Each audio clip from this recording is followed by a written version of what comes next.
Welcome to TypeScript FM, the friendly podcast for TypeScript developers where we bring you news, updates, and interviews from the community with plenty of tomfoolery sprinkled in. I'm your host, Kamran, and I'm joined by my co-host and best bud, Erik Onerheim. Together, we're the two TypeScript fools. Welcome to the show.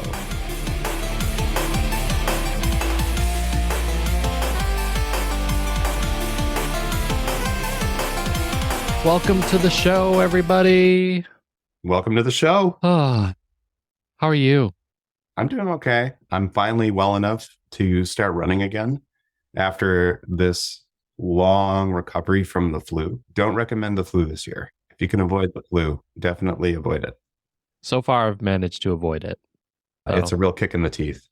I've followed your advice. I've not licked any doorknobs recently. Kind of hard with kids. Your kids are like germ transportation devices. So yeah.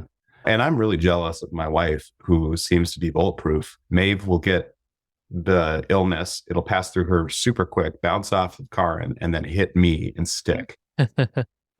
Oh, man.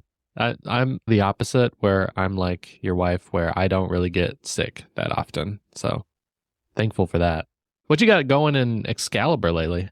Yeah, a ton of cool stuff. So I have a very late New Year's blog post that will be up by the time this show releases, but it's got a huge list of all the things we accomplished in the last year and a demo reel of all the really cool stuff that people in the community have done. I also have a personal blog post that will be up by the time this show airs, talking about all the things that happened in my life, good and bad. The title is 2024, the best worst year. Also, I have a new video coming out about how to make Flappy Bird in Excalibur. And I also will have a brand new feature in the Excalibur Alpha to do lights, to do 2D lighting. Nice. Super cool. You're making all these promises to people, so it better be out by the time this airs. It better be out by the time this airs. This is my accountability buddy system, is I'm going to announce it and then I have to do it. Yes. Exactly. This podcast exists so that the two of us can just hang out and talk about TypeScript and not annoy our group thread with all the stuff that we find each week. Yeah. I'm pretty sure everyone's really sick of all the game dev stuff that I talk about. Your year in review sounds similar to my 2023 year in review blog post, which was titled 2023 Failed Miserably, which was a little tongue-in-cheek, but I go into some details about that first year of after quitting my job and the ups and downs. But hopefully both of our 2025s look pretty bright. Yeah, I'm cautiously optimistic. So the topic of this episode is going to be using React and TypeScript. And that is because it's very top of mind for me, because I just published a guided code lab on using React with TypeScript on Pluralsight. So I'll include a link to that in the show notes, but you do have to be a Pluralsight subscriber to access it. So you're just going to get the audio version of that lab. So we'll dive into that. What a deal. What a deal. Yep. And it's going to be not as good because it's an audio version. So you're not going to be able to see the code and you can't write the code. So that's what the lab helps you do, is it lets you exercise, the stuff that you learn. Another cool thing happening this week, it's going to be too late for the recording. It's already going to happen. But I'm doing a talk at the local .NET user group on lazy DevOps. So I'm just sharing my approach for how I manage infrastructure for Keep Track of My Games, which is my app. Excellent. Yeah, we got some news. We actually got a lot of news for the week of February 24th. You want to start us off with the biggest news of all? Big news. TypeScript 5.8 has finally dropped. Now, we've been covering the beta and the RC, and not a lot's changed. In fact, nothing has changed since the RC. But as a quick reminder, the big headliner feature is the erasableSyntaxOnly flag, which throws errors for any runtime emit features like enums, instantiated namespaces, and I've now forgotten the third one. Oh, property initializers, constructor. Oh, that's right. Thank you. I totally forgot that third one, which is if you have in your constructor, you have public property something. Yes. That would do some this dot property equals this property or whatever. Also, they added the require ESM support in Node Next, which is following suit with Node's relaxing of requiring ESM modules from Common and vice versa. So this is now available in Node Next. And then also the lib replacement flag, you might want to set to false if you're not using the lib replacement feature. Yeah, we talked a little bit about that before. Yeah. And then related to the Node side of this, there is a new code mod that we'll link in the show notes for converting your import extensions if you want to use TypeScript. There was a clarification on Blue Sky, but you do indeed need to include your file extension when you're importing TypeScript or JavaScript. Yeah, Node. Just as a reminder, if you're using native TypeScript support now in Node 23, you do have to add the .ts or .tsx extension in your import statements, because we got it easy with CommonJS where you didn't have to include file extensions, but ESM, the standard is to import file extensions. That's right. And then Puya says that this is actually a huge perf speed up because Node doesn't have to guess about what you mean by omitting an extension, so it knows exactly where it needs to go. So 18 search locations to 1. Nice. Well, that'd be a nice perf speed up. That's good. Yeah. And shame on us, Bun 124 dropped, but we also missed Bun 123. I'll just briefly go over the features of both of those. In Bun 124, they make Bun build 60% faster on macOS and added code signing for single file executables in macOS. They improved some dev server stability and a whole bunch of other stuff. Go check out the release notes. They're on fire. Their release notes are long. And you might recall that Dino had this as well. So again, to further my assertion that they're going to be neck and neck forever, is they're just trading blows on features. So they're going back and forth. It's like watching that horse race and like one of the horses gets a little bit farther, but the next one just catches up. And Exactly. And then in Bun 123, they get a full featured front end development toolchain with really fast hot reloading and bundling. They also added built-in routing for bun.serve, makes it simpler to build web applications. They also added bun.sql adds SQL.array, SQL fragments, SQL file, many other fixes. All of those things are for operating with SQL-ish databases, makes it a lot easier. And then they added more compatibility improvements to the buffer and the Node API, otherwise known as the N API. Very good. Related here, we've got another minor release for Next.js. It's mostly experimental stuff that got updated, but they did redesign the Air UI with improved stack traces. So it's a very nice looking debugging experience. So they've updated that. Another kind of nice notable feature that they did is that historically, if you wanted to do dynamic metadata for pages, it would block page rendering, and now you can stream metadata. So async metadata will no longer block page rendering or client-side page transitions. Nice. So that's really nice. I actually covered that feature in my Next.js internationalization and SEO course, because if you need to fetch translations for your page dynamically, or you need to add dynamic SEO metadata, it needs to be async metadata. And so now it'll stream, which is nice. They've also, of course, increased performance with TurboPack, so faster compile times, reduced memory usage. They've also got experimental support for React Vue transitions and Node.js middleware, which is, I think, something kind of a big deal for any shops that wanted to use Node.js middleware in Next.js. I don't want to say it wasn't possible, but I think it was a lot of work. Now it's a little bit less work, which is good.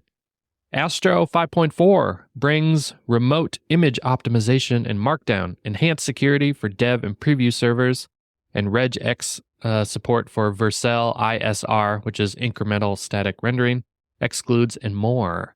If you're using Astro, they've got a brand new minor release, so you should go take a look at that. I'm using React Router. I'm on React Router 6, but React Router 7 is the latest, and 7.2 was released this week. They introduced a type-safe href utility. So I guess before maybe it wasn't as type-safe, but now it is. They've got pre-rendering with a SPA fallback, and they allow you to have a root loader in SPA mode. So one thing I like about React Router is that it can switch between client-side rendering and server-side rendering. So in my app, I just use SPA mode, so because I don't have any SSR. So that's what I use it for, browser-based routing. If you use ArkType, that is a schema validator library. The 2.1 release dropped also, and on Reddit, they said that the biggest feature is Match, a pattern matching API that allows you to define cases using expressive type syntax. The result is a highly optimized matcher that uses set theory to automatically skip unmatched branches. I wish I understood what that meant, Erik. I don't know if you can translate that for me. Yeah, I think I'm going to have to read more about this. And I think we need to do a show on ArkType We need to, yeah, that's what I was going to say, is we need to do a deep dive into some of these validator schema libraries, because like we said earlier, there's ArkType, there's Valibot, and there's Zod. And those are the big three. And I've only used Zod, and I think you've only used Zod. So we really need to dive into those a little bit more. And I like Zod. I'm a Zod enjoyer. Yeah, me too. Yep, for sure. There was some hubbub with Firefox this week, wasn't there? Yeah, there was. They caught a lot of negative press due to some questionable updates to their terms of service and their Q&A section where they deleted a promise to never sell your data. This is causing Mozilla to do a lot of damage control over the weekend and over the last week. And I think we talked about this a little bit, and you talked me off the ledge, but I definitely was catastrophizing a little more. And I think you might have had a more level-headed take. And to paraphrase it, I think this is perhaps mostly the most charitable read is this was a communication blunder. And the most tinfoil hat read is this is a company that needs to make money, and they are positioning themselves to try and find a business model, which I think is probably accurate. So they needed to make these changes in order for them to do something. Unclear. The future will reveal it. But I think this is a good example of something called the trust thermocline, where you can only remove trust so much before things drop off and just things get terrible all at once. And I think this is an example of Firefox / Mozilla has been disappointing us in small ways for a long time. And then we hit this precipice where people are fed up and then just drops off immediately. Yeah, it's death by 1,000 cuts, but then there's the final straw that breaks the camel's back. And then I will link to the article, but it's an interesting phenomenon. The case that they brought up is for Twitter and X, and how they crossed the trust thermocline and there was the huge migration or exodus from X to Blue Sky. And I think the tagline is just simply, you will not get a second chance to burn trust. That's right. And I think we talked about this offline, but I think there is definitely some kind of mismatch internally with this communication, because if you think about Mozilla's strategy has historically always been like, privacy is a fundamental human right, and that's how we build our software. So to me, updating the privacy policy is like a major feature update. And so there probably should have been a lot more scrutiny with how they communicated that and even written it in the first place. Because anytime you see the phrase worldwide exclusive royalty-free license to use whatever, like your hackles go up. Exactly. And by the way, dear listener, just want to let you know that by listening to this episode, you grant us a worldwide exclusive royalty license to do whatever with clicks on it, or I have no idea. There's nothing we can do. That's a joke, just in case you weren't clear.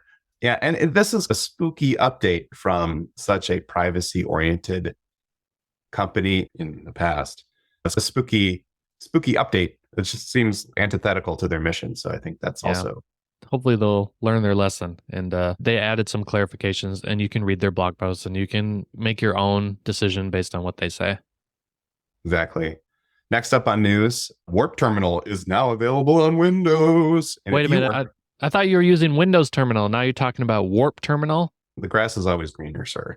I think I've been looking longingly at all of the cool terminals that folks in the Mac world get to use, and I don't. I have to use whatever comes in the box. But now Warp Terminal is available on Windows, fully featured. Their big headline is it's an intelligent terminal. And what does that mean? That means they have some AI features in it. They have really thought about how to make it safe because you don't want to let an agent run loose on your terminal. Imagine the mayhem that could transpire if you did that. But they also are emphasizing collaboration with your team, being able to share commonly run commands about a repo, stuff like this. Also, it's super slick. A lot of times when you're using a terminal, it's all like command line UI. They just decided, you know what, we can just put UI in the UI. So like you get a lot of really cool overlays, a lot of cool integrations inside of the Warp UI. They're blending the line between terminal and like desktop app. And it's really powerful. I really enjoyed it, especially just honestly, the command autocomplete for things that I type a lot. So definitely check it out if you're on Windows, if you're a Windows enjoyer, give it a look. Sweet. Let's go on to community highlights. And I think the biggest thing everybody's talking about is being able to run Doom in TypeScript types. And this is by Michigan TypeScript, Dimitri. And he just posted a really cool YouTube video that goes into some details about how he was able to render the first frame of Doom just purely in TypeScript types. And it took 12 days to render the first frame, but it's possible to run Doom, and it might be real slow, but it's possible to run Doom. And I don't know if you remember, the Primogen a long time ago, maybe a couple years ago, tweeted, TypeScript is not a real language unless it can run Doom. And now it has been proven that it can run Doom. It's a real language. It's now proven a real language. I mean, there's so much to unpack here, and we are hopefully going to get Dimitri onto the podcast, and we can actually ask him all sorts of questions about what he learned. And he's also got some follow-up videos he's going to be publishing. They might already be out by the time you hear this, that goes into all the technical details of what he did. But I think the first thing is it just blew my mind that this is possible, and it almost does not compute. Like, how is this even possible with the type system? Yeah, so this is actually super interesting, and it gets back to the foundations of computing. And it has been known for a while that the TypeScript type system is Turing complete. Okay, so I said Turing complete. What does that mean? Turing invented a theoretical machine, a thought experiment machine called a Turing machine, Alan Turing, that is, in order to prove what is capable of being computed. Like, what can computers actually calculate? So this is a way that they've used to prove what isn't capable of being computed. The famous halting problem, for example. Can you write a program that tells me if another program ends? And you can't. You can't do that. So Turing machines are super useful in determining this theoretical aspect. But when someone says something is Turing complete, basically what they say is you can write programs in it. So it's equivalent to a Turing machine. So you can write programs in it. So it has been established as the TypeScript type system is capable of writing programs, which is absolutely wild. So Dimitri has taken this and run with it and gone and implemented a full virtual machine inside of the TypeScript type system to run Doom. So that includes a WASM runtime. So he implemented 116 WebAssembly instructions, starting with integer arithmetic, incorporating memory management, dynamic dispatch, and more. I'll link to a write-up by Simon Willison where he goes into a little bit of the details. But the end result was 177 terabytes of data, representing 3.5 trillion lines of type definitions. And like I said, rendering the first frame of Doom took 12 days, running at 20 million type instantiations per second.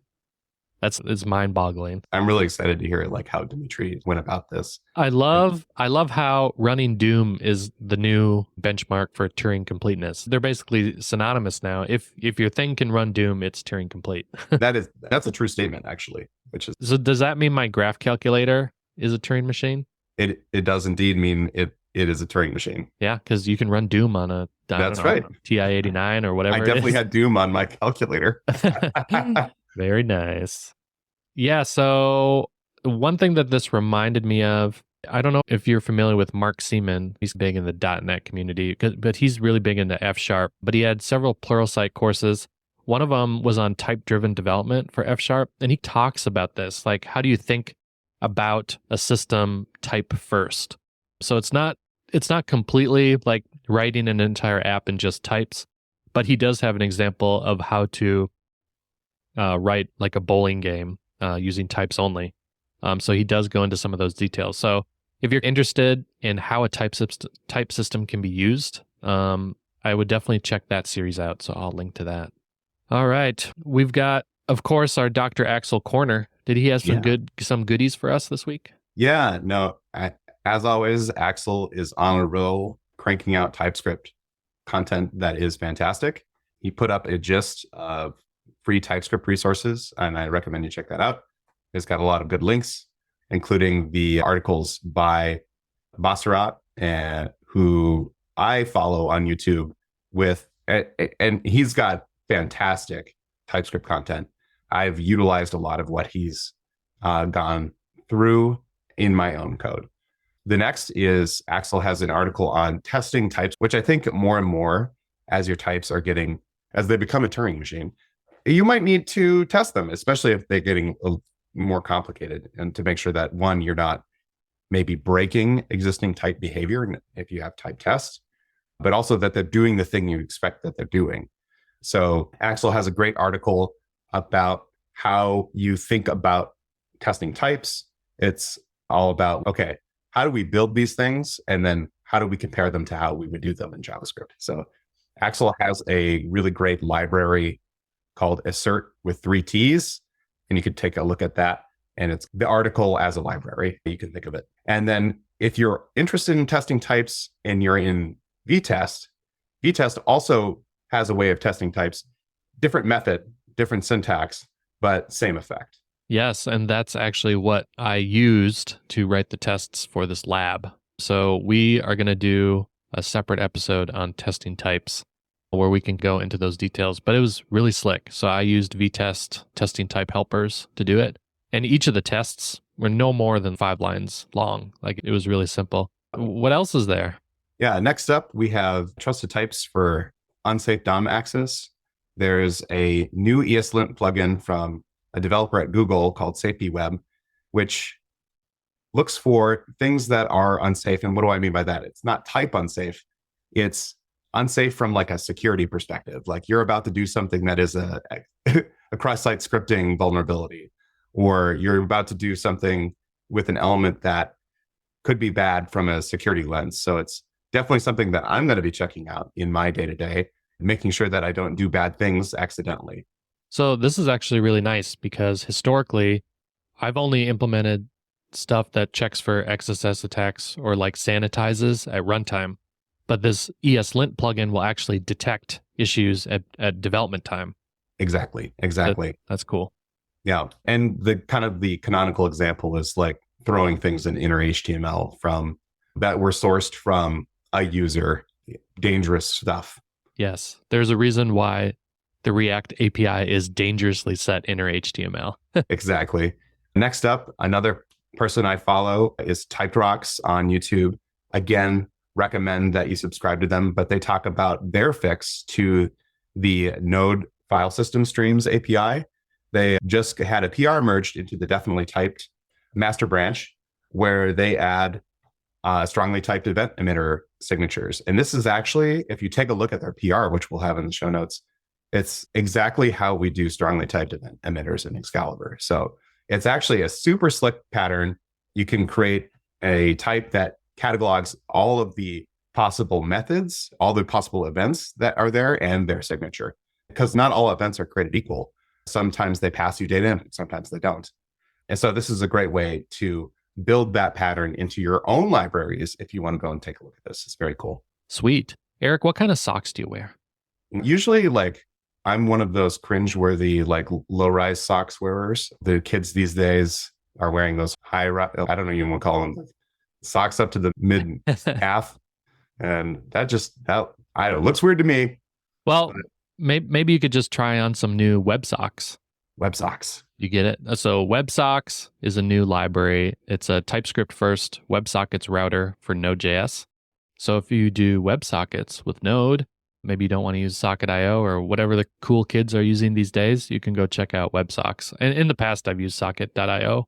But it's been a long time since I've done WebSocket stuff in Node. So definitely check that out and put on some WebSocks. WebSocks. TypeScript FM is sponsored by ExcaliburJS, the friendly TypeScript game engine for the web. Like many of you, I got into computers because I loved video games and dreamed of making one, but game development always felt a bit intimidating.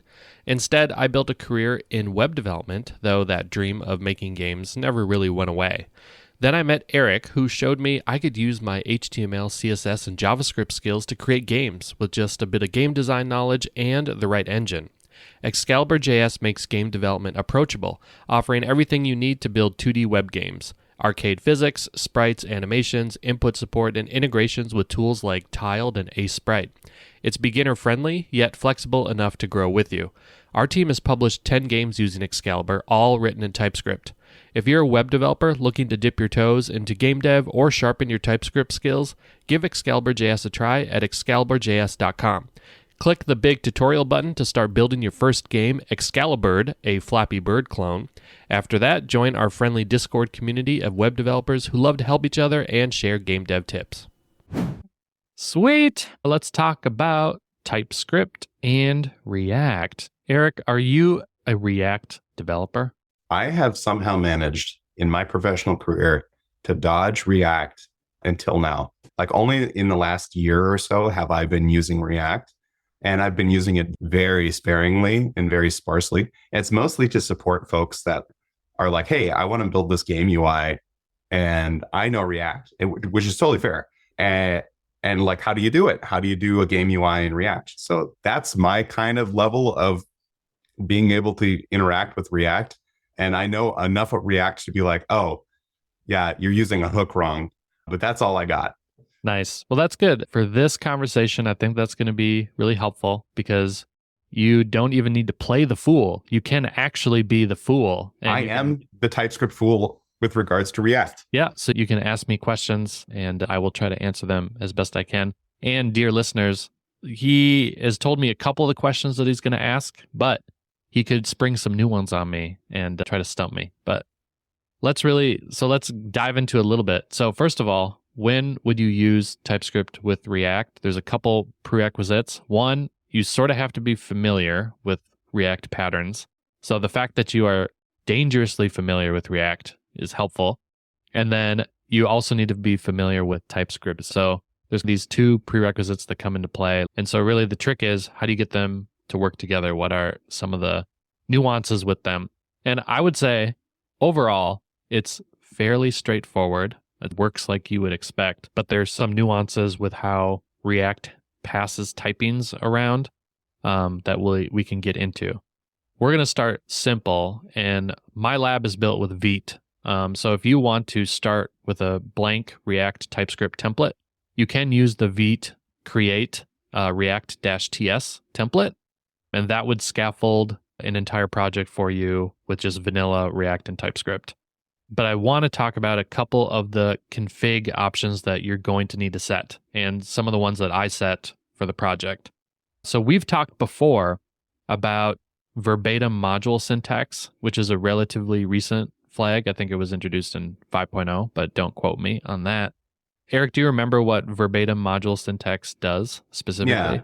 Yeah. And the way that I think about it, and maybe this is helpful, is it's basically saying, don't mess with the imports that I wrote in my source code. I wrote it this way, treat it the same. But it's sugar for actually 3 different flags in the TypeScript compiler. Yep. It's isolated modules set to true. It is imports not used as values set to true, and preserve value imports set to true. If you weren't using verbatim module syntax, you would have to set all those 3 flags to true. And so the TypeScript team was like, why don't we just make it easier? We'll just introduce a new flag that just sets all those. Mm-hmm. So that was one thing that I changed with the Vite template because it just comes with isolated modules true. So I switched it over to verbatim module syntax to be safer. That also is going to make sure that it works well with other like transpiler type stuff too. The other thing that I changed was by default, the template targets ES 2020, and I changed it to target ES Next. And there was a couple things I ran into. we've talked a bit before about the lib config option. Lib is what you can use to include different typings by default. Now, Erik, I was under the impression that DOM was one of the default libs, but it's not. And No. that was a surprise to me because when I started to create this TSConfig from scratch, right? And Mhm. I did not include the lib config option because I was like, it probably is just going to include DOM anyway. Mm-mm. Turns out that is not the case. No, you need to opt into DOM types. And I think if you wanted to maybe reason why that is you might be writing code that needs to run on things that aren't a browser. So including the DOM types would be goofy. Yes. It's a little bit confusing because if you read the TSConfig documentation in the handbook, it says TypeScript includes a default set of type definitions for built-in JS APIs like math, as well as type definitions for things found in browser environments, which to me seems like it includes DOM, but I guess that's not exactly the case. So I would just be careful and take a look at what lib typings you're pulling in. And there is some interplay with the target config option and the lib config option. So if you target ES 2020, it will bring in ES 2020 typings. If you target ES Next, it will bring in ES Next typings. But if you pass more typings to lib, it'll additionally include those. So they build on top of each other. I ran into an issue because Vite includes dom.iterable, and that conflicts with ESNext typings for some random reason, and it was causing a compiler error with one of the packages I was using. The moral of the story is check your target in libconfig and make sure that it is dialed into what you want. Yeah, and buyer beware about targeting ESNext if you need to support iPads. Oh, that's a good old ones. That's a good call out. And it also probably depends on your bundler too. Mhm. So that is another TSConfig option that gets set is module type bundler. I think it's just a module config option, but it's set to bundler. And then the Vite config, TSConfig also sets skip libcheck to true. And we've talked about this a few times. That is a flag that will skip type errors that are found inside of type declarations in your node modules. So in this case, if I was receiving a compiler error from a third-party package, you could ignore it with skip libcheck true. And it feels like that's the de facto now. If you go look at your own TSConfig, I bet you that it's already set to true.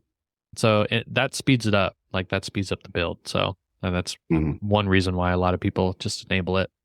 The last option to talk about is JSX. So Erik, React is written in JSX. But it's really just syntactic sugar because do you know what JSX is under the hood? I actually don't really know what JSX is other than something that looks like HTML. Yes. So I cover this in my React Foundations labs in Pluralsight, but I actually introduce people to the create element API first. That's without JSX. So if you were going to write React code, and you wanted to render something in the DOM, you'd say react.createElement div, and then as the second argument, you'd pass whatever attributes, right? And those attributes are the JavaScript DOM attributes that get passed to the object. That would be like saying document.createElement div, and then you set the different options. React wraps that a bit. It does its own little magic with that because it does its own DOM tracking and virtual DOM stuff, right? Now, would you love to create a nested structure with that verbose API, react.createElement, react.createElement, and you got to nest them all together? Does that sound fun to you? No, not really. Okay. Seems like an RSI waiting to happen. Yes. So JSX is just syntactic sugar over that. When it sees an opening tag, it actually just replaces it with react.createElement. And you can customize it because there are other frameworks or other libraries besides React, like Preact. I can't even name. There's a few other ones that are Solid. Yep. Thank you. Solid is a good one. Those you can pass in whatever the API is to create elements. You can pass it using your TSConfig. The JSX config property you have to set to React-JSX, and that's just built into TypeScript. That just adds React support. But there are a few other flags like JSX factory, and JSX fragment or whatever they are, you can use those to customize it based on your framework. Yeah. So that kind of prompts me to think about in this new world order where we're doing a lot of things on the server and not necessarily in the browser. Like, how would I use this in like a Dino or a bun context? Sure. Personally, I've not used JSX with those two runtimes, but I did check for you. And the good news is that JSX and TSX are natively supported in both Dino and bun. So I will link to those documentation pages that just explain it all so that I don't have to mess it up. But that should be some good news for you. Excellent.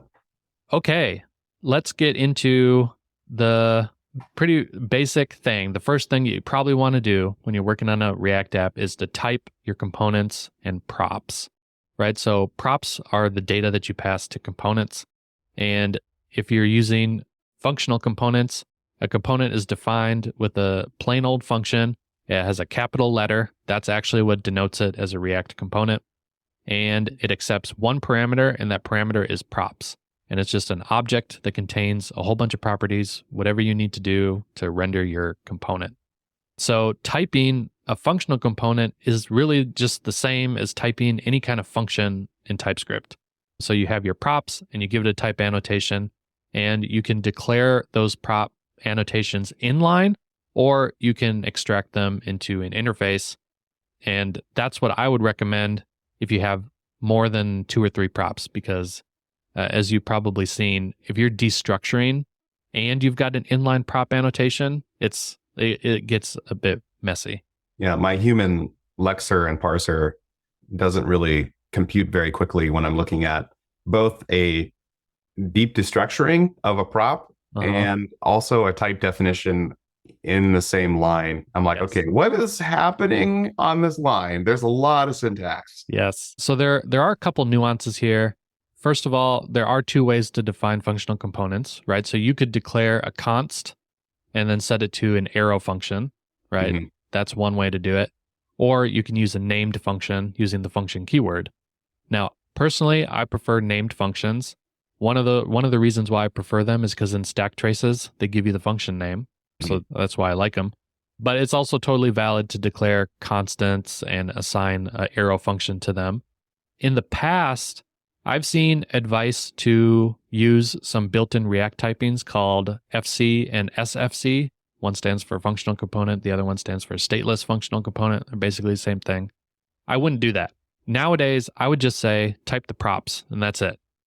You don't need to type the return type of the function because it's automatically just going to return JSX element, and everything will just work.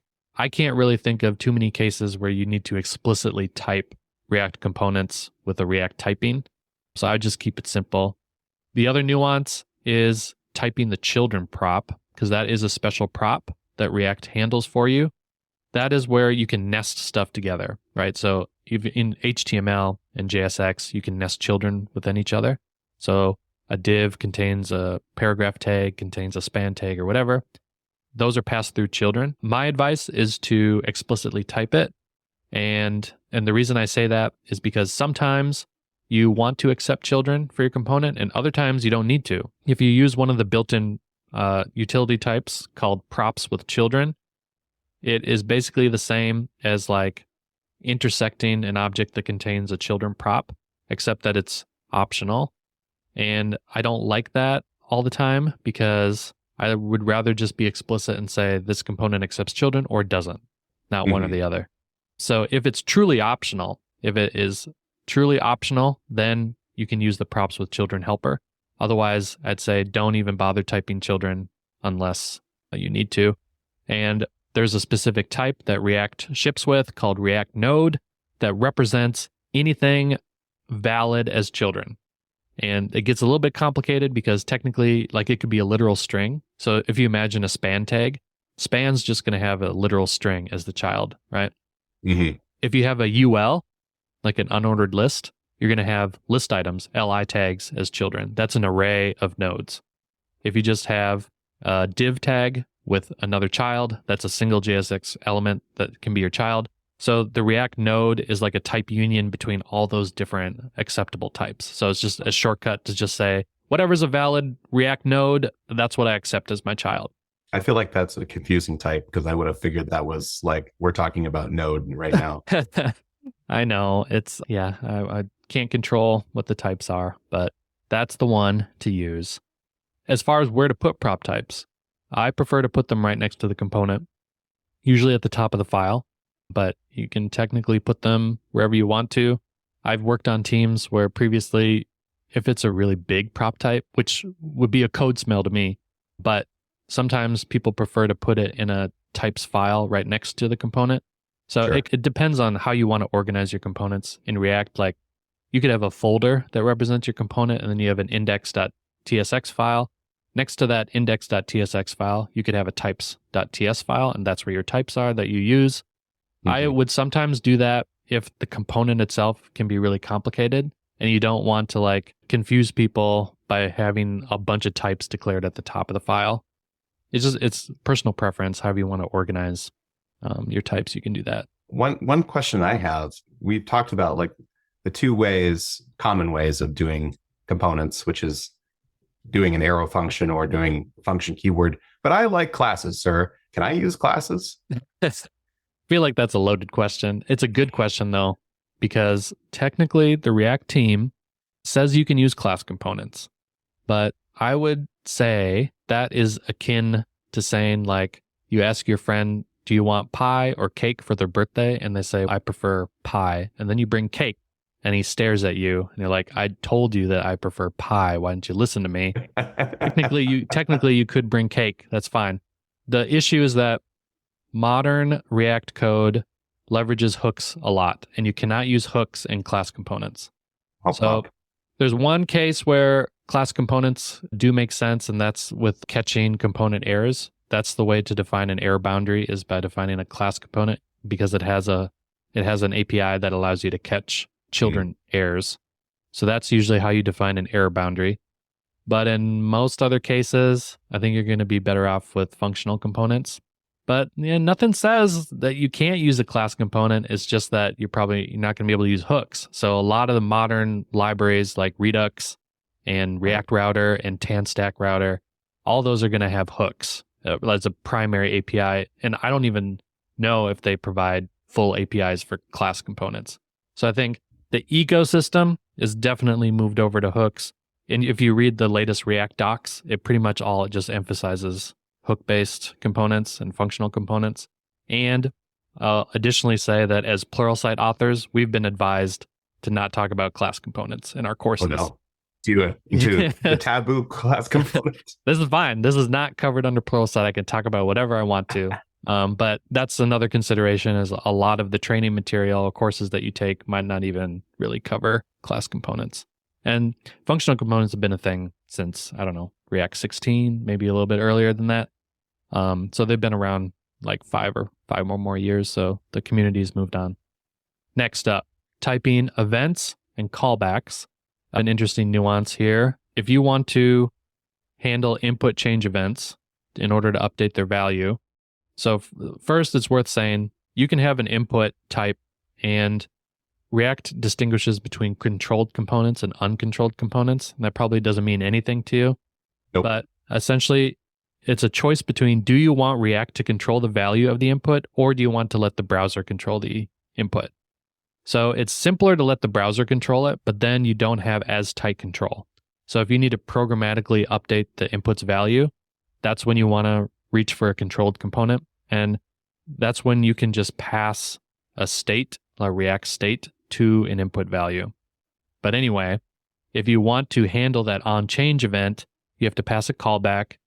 That callback accepts an event argument, right? So you should be used to that from just regular vanilla JavaScript. Mm-hmm. If you handle an on-change event or an on-click event or whatever, you're going to get an event back as the object that's passed to you in the callback. So in order to type that properly, React does have some types you can use, and they follow a convention where it's like the event name and then event handler. For example, on click, you would think it's click event. Not. It's mouse event and mouse event handler. And that's because there's multiple mouse events that it applies to. So it's not always that there's a one-on-one mapping, but like on change, there is a change event and a change event handler. And so you can import those typings from React and it will automatically type the callback properly for you. And there are two approaches. One, you can type the handler itself, which is like the function. You want to type the function. So you could say const handle click my type annotation mouse event handler. But you do need to pass it the DOM element that it relates to. So if you have a div element, you want to pass HTML div element. That's just one of the built-in typings that comes from lib.dom. Mhm. If you are handling a select on change event, you want to pass in HTML select element and so on and so forth. That will make sure that the e.target is properly typed. Because remember, the DOM, this is a vanilla JavaScript event, right? And e.target is populated with whatever element you clicked on. It's the element type. So the generic mouse event and mouse event handler accepts a generic argument where you can pass in that DOM element type. You have any questions about that? I know it's hard to visualize that. Yeah, I think I'm following. And roughly speaking, we're either like saying, okay, the DOM is going to control the values here, and I'm going to get DOM events. And if it's a controlled component, do I still get that same DOM event, or is that a React event? You would. That's a good distinction. React always wraps any event from even like regular JSX components like a div or input or select element. React does this thing called synthetic events. And that is because you're probably familiar with this, but like different browsers implement events differently sometimes, like the platform APIs are different.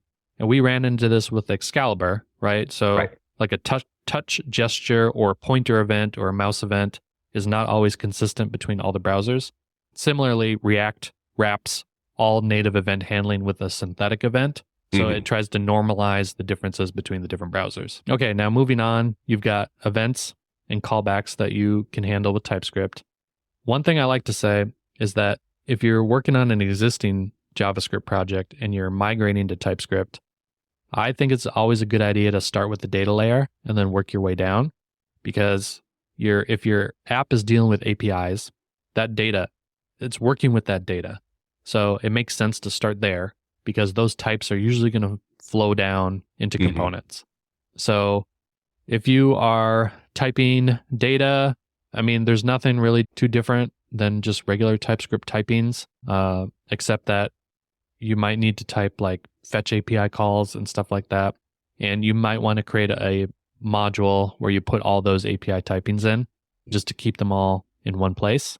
Yeah, and this is like maybe where like a schema validator like Zod or others would, because you can always make up a type and it might just be a lie because you have no idea what comes over the network. Yes. But Zod will guarantee it because it'll throw an error if it doesn't match. Yes. Yeah, that's a good call out. I don't use Zod in my lab, but I think that would be a nice thing to do in practice.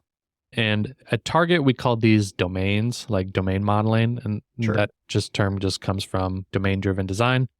But like it just represents what your business domain models are. And so we would ship domain packages that had type declarations for our consumers to use. So they didn't have to worry about calling APIs manually. We would wrap all that client stuff, that API clients, and we would ship type declarations for them.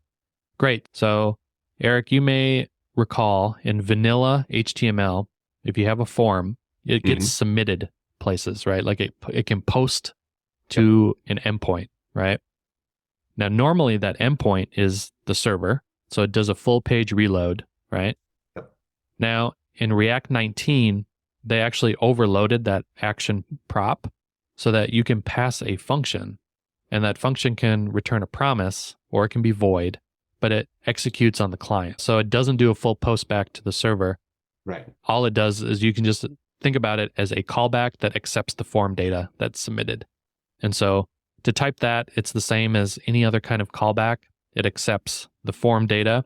And form data is just a built-in web API class that is native to all the browsers. And it's part of the global lib typings. So there's nothing you need to import. It's just form data.get. And you can get your field names.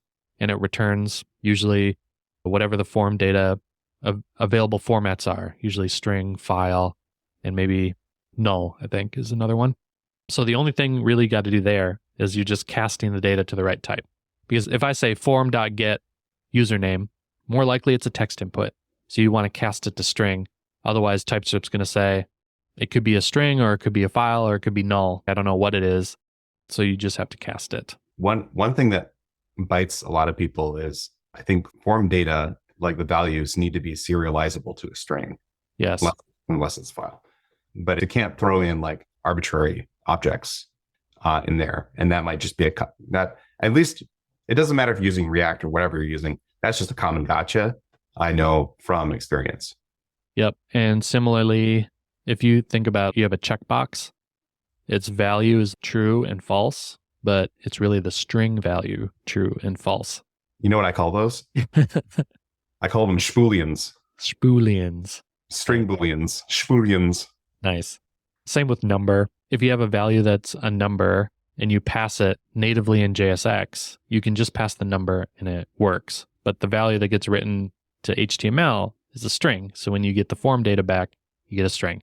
So anyway, long story short, if you're serious about doing form handling with React, use a library. That's going to make your life way easier. I think there's TanStack Forms, I want to say. I use one called React Hook Forms. That's my favorite. So I would definitely use a library for that. Okay, typing state. Now we've talked a little bit about how, just use the example of updating a text input, right? I have my username input. I handle the onChange event. Now, in order to store that state on the component, you have to use a useState hook. And that useState hook accepts an initial state. And if you pass an initial state, that will be the type that's inferred for it. So one nice little shortcut is if you have pretty good initial state values, you don't really have to do much extra typing. But the one thing that'll bite you in the butt is if you have an array that's in your state. Because what's a blank array? It's just the two brackets, right? Square brackets. So in that case, you do want to tell TypeScript, what is the type of my array? Otherwise, it's going to be any. It's going to be an array of anything. So you want to type that, and then it returns a tuple. The first value of the tuple is the actual state value. The second value of the tuple is a set state action. Those set state actions, you just call it and you pass whatever the value is that you want to set the state with. Except there's one nuance. This is why it's worth talking about. There's a nuance where you can pass a callback, and that callback accepts the previous state so that you can compute a new state. Erik, do you have an idea of why you'd want to do that instead of just accessing the current value of state from the closure of your callback? I'm gonna guess, because I'm a know-nothing person, but I'm gonna guess that it's desirable to do that for immutability reasons. And one of those immutability reasons could be change detection, but it also could be like data corruption. Yes. Yep. So that's the main reason to do it. The other reason is because this is a nuance of hooks, but if you're not using use callback and you're not passing that state as a dependency, you're capturing in the closure, you're capturing that initial value from state, and it's not going to be updated the next time the component re-renders. So you got stale state that you're accessing. So the set state callback that accepts a callback override where it gives you the previous state, that's the safest way to access the previous state. That also allows React to asynchronously batch state updates. So just some nuance there with how it does that. Inside baseball. Inside baseball. If you want to type a set state action, you have to use some built-in typings, react.dispatch and react.setStateAction. You can take a look at the show notes for exactly how to do that. But that's what you want to do if you're passing around these set state actions. Okay, cool. Contexts is pretty easy. Create context. API accepts a generic type for your value. Usually you just define that as your interface. That is the type that when you use the context, that's the type that comes back. So it's the value of your context. A fun fact about context, we totally stole this in Excalibur, and we use it to know if you're in a coroutine or not. So this is how we know if you are in a nested coroutine, is like we create a context, and then it's really like a stack of values. And then when you exit the coroutine, the values No. Nice. Let's move on to manipulating the DOM and using refs. So Erik, this is pretty common if you want to do animations or you want an escape hatch down to the native DOM. So React has these things called refs, and you use a ref by using the useRef hook. And really the only nuance there is, again, similar to event handlers, you have to pass the native DOM element type to it. So you basically are telling it, here is the type of ref that I want to access. So it could be HTML div element, HTML select element, HTML input element. And then you pass the return value of useRef to the ref prop on that JSX element. And React handles setting it once it mounts and renders. So essentially, a ref is like a box, like a container that has a .current property, and that .current just represents whatever value you are holding in there. So typically used with DOM elements to set refs, but you can also just use a ref as like a static value. You can put anything you want in there. Like an opaque token. Yeah, and it persists across renders. So it's a little bit different than state, because if you update state, it triggers a re-render of the component. If you assign a value to a ref current property, it does not result in a re-render of the component. That's why it's useful to store static data in a component.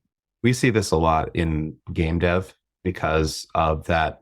Re-triggering a render is, for example, if you were to re-trigger a render at 60 FPS, it would grind React to a halt. Yeah. So a lot of times you'll see refs used when you're trying to build UI on top of games. And a lot of times, like this is not necessarily UI, but the big ref there is, oh, we've got a canvas. Yes, exactly. And that's actually how we created like a Next.js template for Excalibur. It basically just holds the game in a ref and uses that at runtime. There's a couple type helpers that you can use with manipulating DOM elements. So one common use case here is like your component might wrap some native element like a div, and you want to allow the caller of your component, the consumer, to pass props to that div element that are specific to a div. So a good example of that is like class name, or maybe the style prop, or whatever, an on-click handler. Like you want to allow the consumer to get into the internals of your component. There are a couple type helpers to use. One is component with ref and component without ref, and they should be self-explanatory. But if you don't want to allow your consumer to pass their own ref down to your JSX element, use the one that's component without ref. When you use the component without ref or component with ref, the generic argument that you pass is like the literal JSX tag name. So quote div or quote select. It's not HTML select element, HTML div element. That's one nuance there. It's a little bit different than some of the other ones. There's a lot more stuff you can do that are more specific to different ways to use props. If you have really advanced components that might affect, like you want to do an overloaded component that accepts props in certain cases, but not others, there are more advanced patterns for that. Cool. And one thing that I had a question about is like a lot of times in an enterprise or even an open source project, you're building a component that you want to share or a library that you want to share. And you'd also like to share the types. How does that work with JSX or React in general? So it's not really too different than just a regular library. So like I said, as long as you export the component from your library, the typings will come with it depending on the way that you bundle it. So if you want to, it's pretty common to export public prop types. So if you have a component that's going to be publicly accessible, like for your public API, I would say normally you want to also export its props. And that's where there's a benefit to not doing inline props. So if you're making a library, you probably want a rule where you don't do inline props on anything and you always export both the component and the prop types. But like I said, you could use the component props type helper to unwrap props if that's not the case. But otherwise, there's not really anything too different. I don't think there's not really anything too different. You build your dist, right? And you create your dist package, and your dist package contains the types. And if you're publishing to JSR, it does it for you. If you're not publishing to JSR, you got to build those type declarations. So you have to have the generate declarations flag or whatever it is. Declarations true, or I forget what it is, but you have to have type declarations if you want to share your components in TypeScript. I feel like there's definitely some takeaways here. The too long didn't listen. One of the things I like to say is let the types flow. And what I mean by that is that a lot of the time you can rely on like type inference if you type stuff that's higher level. So again, if you start with the data layer, those types are going to flow down, and you don't need to type so much stuff at the lower level if you type more stuff at the higher level. And again, just using the APIs in specific ways, like if you pass initial state to use state, it can infer what the type is. So if you say use state false, it knows it's a Boolean. It's not going to be anything else. You only really need to be explicit when that inference is not accurate. Similar to like use memo and use callback. I didn't even talk about those because you don't have to type them. Like they just return whatever the callback type is. And my lab does go into a little bit more detail where I help you type those. And then, like I said, a lot of the wizardry is really with the prop typings. So if you want to do discriminated unions or overloaded components and things like that, there is more magic that you can implement. But for the most part, it's fairly straightforward to add typings to a React project. I do want to refer people to a really nice open source cheat sheet called React and TypeScript. This was maintained by Swix, and I don't know if they're still maintaining it or what, but it's pretty comprehensive, and it does cover pretty much all those advanced use cases I talked about. Excellent. Moving on, I think, to our secrets of the handbook. Kamran's got some interesting utility types to pull out that you might not be aware of. Yes. So this gets back to some of the wizardry with prop typings. You may want to use some of these utility types. Now, these utility types are built into TypeScript, so you don't have to import them. They're just available globally for you. Some of my favorites are pick and omit, return type, and parameters. So just go through them one by one really quickly. Pick is being able to say, take this object type, but only pick these properties from it. And you pass those as string keys, essentially, in the second generic argument. Actually, here's a good example with React and TypeScript. You've got a data object type, and you want to pass it to your component, and you want to just pass a subset of those properties, but not all of them. You can create a derived type where you can say, type my component props equals pick my data type, and then these are the properties I want from it. And it will just pick those properties. And you can combine that with the required utility type, which says any properties inside the type you give me, mark them as required. So even if they're marked as optional originally, it switches the optional to required. So that can be helpful in a lot of cases. Omit is the opposite of that, where you say, give me this type. I want all properties except this one. So that's what omit does. Return type, super useful. Being able to say, for the type of this function, give me the return type of it. It'll just extract it for you. So that can be really helpful when you're doing tests, or you want to derive an object from the return type of a function. And then the parameters utility type is pretty magical. We'll get you the parameters of a function. You give it the type of a function, and it will spit back the different parameters you can index into. Yeah, and I use this in Excalibur to write convenient wrappers around DOM APIs that have a well-known like method shape. It's kind of spooky, but if you want to go digging for my example, it's where I build up renderers and build up WebGL uniforms. You don't need to know what that is, but it suffices to say there's a lot of very similar looking functions, and then I use this to help build some convenience around it. Yep. So these ones are my favorite ones that I use most often, but there are dozens of other ones that are built into TypeScript. So we'll just link to that in the handbook.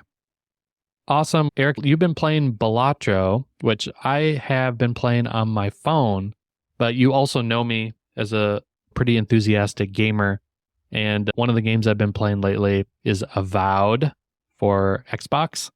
Now, if you like Skyrim or like Elder Scrolls games, you probably like Avowed. It's definitely different, but it's from one of the developers that has worked on Fallout games before. So it's first-person RPG. You can switch it to third-person if you want to, but it's very narrative-driven. There's a lot of story to it, and I find it super enjoyable so far. It's in the Pillars of Eternity universe, and I don't know if you've ever seen or played Pillars of Eternity, but Pillars of Eternity is like a CRPG, so it's a turn-based top-down RPG, like Baldur's Gate. And Avowed is in the same universe, but it's first person, so you're like on the ground. And the combat is really fun. I like freeze them with my Blizzard spell and then shoot them apart, or hit them with my fire sword and they dissipate. So anyway, you can do spells, you can do magic, you can do roguish type stuff if you like that. What about you? Have you come across any cool stuff? I got two things. So the first thing is I'm trying to spread my stink and bring more people into the cult of NeoVim. And there's a great YouTuber called Typecraft, and I follow their content. He's very funny. He's got a dry sense of wit, but he does a lot of NeoVim terminal kind of programmer content. And he has got a great like mini course called NeoVim for Noobs. So definitely check that out. I have a link in the show notes for that. But if you want to become a NeoVim enjoyer and become part of the superior programmer collective of NeoVim people, go check that out. The other one is Calisius just dropped a new version, and Calisius is a node framework for doing multiplayer game servers. So it's definitely been used in our community, but it's a pretty slick way of doing it. So I'll just point people at that. If you're like, oh, I've never written a multiplayer server before, and maybe you don't want to because it's a hard task, definitely check out like Calisius or the like. It makes things a lot easier than trying to do it from scratch. Beautiful. I think I'm going to go enjoy the nice weather. It's supposed to get up to 60 today. So I'd like to take a bike ride. Do you think I could go do that, Erik? I think you go take a bike ride. Nice. Then we should just say goodbye to each other. I'll miss you though. I'll think about you on my bike ride. Yeah, I'll think about you while I'm not riding a bike. Okay, sounds good. All right. Bye-bye, everybody. Bye-bye. Hi, everyone. This is Kamran. I just wanted to thank you for listening to the show, and we hope you enjoyed the episode. If you want to see the show notes, you can check your podcast player or go to typescript.fm, where you'll see a list of all the episodes. If you enjoyed the show, tell your friends, and please rate it on Apple Podcasts or Spotify, because that's how the show grows and gets discovered by more people. If you want to suggest news or a project that should be covered, or just want to say hi, email us at feedback@typescript.fm. If you want to follow us on social, we're both active on Blue Sky. I'm at kamranigus.com and Erik is at erikonerheim.com. You can also follow the show directly at typescript.fm.